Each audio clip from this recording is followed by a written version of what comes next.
Way up in the Himalayas, there's this point where the Earth seems to just stop and the heavens begin. So today, we're going to explore that exact spot, the ancient temple of Tungnath, a place where geography, history, and mythology all crash into each other. All right, let's start with just one number, a really, really big one, 12,073 feet. That is the unbelievable altitude of Tungnath. And what that means is that it's the highest temple dedicated to Lord Shiva on the entire planet. We're not just talking high, this is a sacred space that literally exists above the clouds. Which, of course, brings up a pretty obvious question, right? Why? Why on earth would you build a temple in a place that's so remote, so hard to get to? Well, the answer isn't about engineering or logistics. You've got to look inside the pages of an ancient epic. See, to really get Tungnath, you have to understand the mythic quest that led to it. This isn't just a story about stacking stones on a mountain, it's about the final act of a legendary story. So our story kicks off right after the massive, world-changing war of the Mahabharata. The Pandava brothers had won, sure, but they were totally haunted by all the bloodshed. They were desperate to find forgiveness from the one deity who could grant it, Lord Shiva.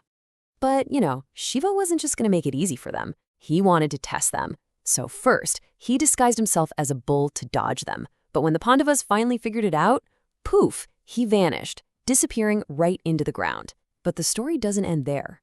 His divine body then reappeared in 5 separate parts all across the Himalayan range. And this whole idea, this epic pilgrimage, is known as the Panch Kedar, which just means the 5 Kedars. Each one of these 5 spots became a super sacred temple, forming a holy circuit where people could go to worship all these different aspects of Shiva. And that brings us right back to our mountain, Tungnath. That is the secret spot where Lord Shiva's arms, his bahu, reappeared from the earth. The temple literally marks that physical manifestation of a god. Okay, so we've got the epic origin story down. Now let's switch gears from the myth to the real world. What is it actually like to make that journey to the clouds today? For a place that feels so out of this world, the trek itself is, well, surprisingly doable. You start from this beautiful little town called Chopta, and it's a pretty moderate hike on a stone path that's been laid out for you. That's actually made it one of the most popular high-altitude pilgrimages around. But, and this is a big but, that accessibility is totally at the mercy of the seasons. Summer and autumn, perfect. Clear skies, great conditions.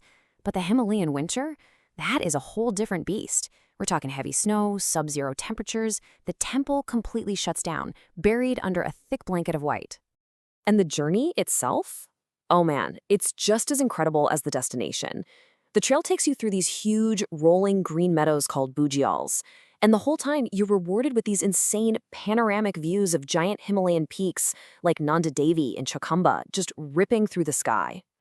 So after that incredible trek, you're finally there. And what you find isn't some huge, flashy palace. No, it's this humble, powerful, and unbelievably old sanctuary made of stone. The age of this place is it's staggering. I mean, its spirit goes all the way back to the Mahabharata.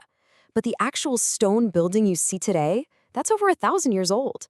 It's just been standing there, a silent witness to centuries of history, different kings, and this unwavering faith. And the way it's built is it's genius. It's in this classic North Indian style with the tall spires, but the really mind-blowing part is how these huge granite stones are interlocked perfectly without any mortar. Think about that. That ancient, precise technique is why it's been able to survive a millennium of blizzards and brutal mountain winds. Okay, so here's something really cool. The temple basically lives 2 completely different lives. In the summer, it's alive, it's bustling with pilgrims and chanting. But in the winter, it's left totally alone to the snow. The actual idol of Lord Shiva is carried down the mountain to a village called Makumaf, where he's worshipped until the spring thaw lets everyone come back up. And the name itself? Well, it tells you everything you need to know. Tungnath literally translates to Lord of the Peaks.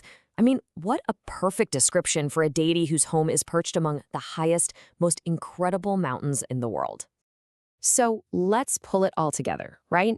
When you combine the myth, the incredible journey, and the deep history, you really start to get why this place is called the Lord of the Peaks. Maybe the best way to say it is this: Tungnath is that physical point on the map where our human stories, our myths, literally reach up and touch the sky. Because when it comes down to it, Tungnath really isn't just one thing, is it? It depends entirely on who's looking. For a historian, it's a 1,000-year-old story written in stone. For a geographer, it's a masterclass in survival. For a trekker, an absolutely unforgettable adventure. And for a devotee, well, it's simply the home of God. And that really leaves us with one final thought, doesn't it? Whether we do it for faith, or for adventure, or just for the knowledge, this pull to journey to the highest places on Earth, it seems to be coded into us. So the real question is, are we just climbing a mountain, or are we really searching for a higher perspective on ourselves?